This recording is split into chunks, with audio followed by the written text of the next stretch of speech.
সন্তান না কাঁদলে পরে মা দুধ দেয় না, মায়ের যখন সময় হবে তখন এসে দুধ দেবে।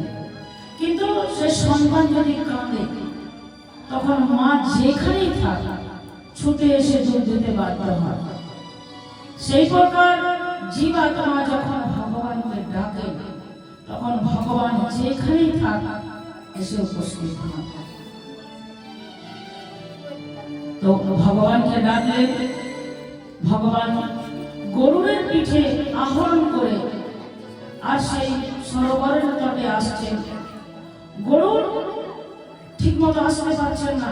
ভগবানের যেরকম ব্যাকুলতা ভক্তকে রক্ষা করার জন্য, যে ভক্ত আমার কষ্টে আছে, আমি কতক্ষণ ভক্তকে রক্ষা করব, কিন্তু গরু সেই প্রকার আসতে পারছে না, ভগবানের মনোভূত হচ্ছে না।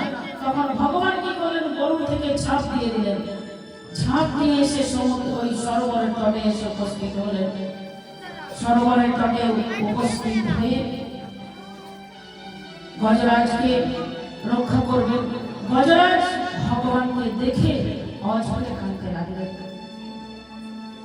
অঝরে কাঁদছেন, বলছেন, হে প্রভু, হে দয়াময়, হে করুণা সিন্ধু, হে দীনবন্ধু, তোমার এত কৃপা প্রভু, তুমি আমার মতো একজন বড় পশু, একজন স্তব্ধ পশুকে রক্ষা করার জন্য তুমি নিজে চলে এলে প্রভু।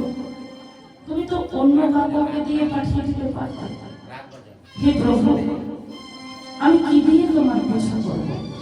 আমার কাছে তো কোনো কিছু নেই প্রভু, কোনো সামর্থ্য নেই, আমি কি দিয়ে তোমার পূজা করব? অতি কষ্টে সুরে করে একটা পদ্ম পুষ্প নিয়ে ভগবানের চরণে দিয়ে বললেন, গোবিন্দায় নমঃ।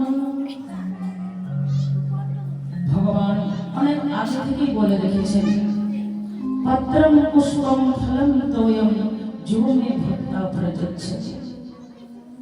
পত্র, পুষ্প, ফল, জল, ফুল আদরের সহকারে আমাকে যে যা দেয় আমি সাদরে গ্রহণ করি, অনাদরে না। এখন ভেবে দেখুন, আপনারা যদি কোনো একজন বড়লোক ব্যক্তিকে কোনো উপহার দিতে চান, তো সেই উপহারটি যদি কম দামের হয়, হয়তো উপহার নিতে হয় নেবেন, কিন্তু মন প্রসন্ন করে নেবেন না। আর যিনি অখিল বিশ্ব ব্রহ্মাণ্ডের মালিক স্বয়ং ভগবান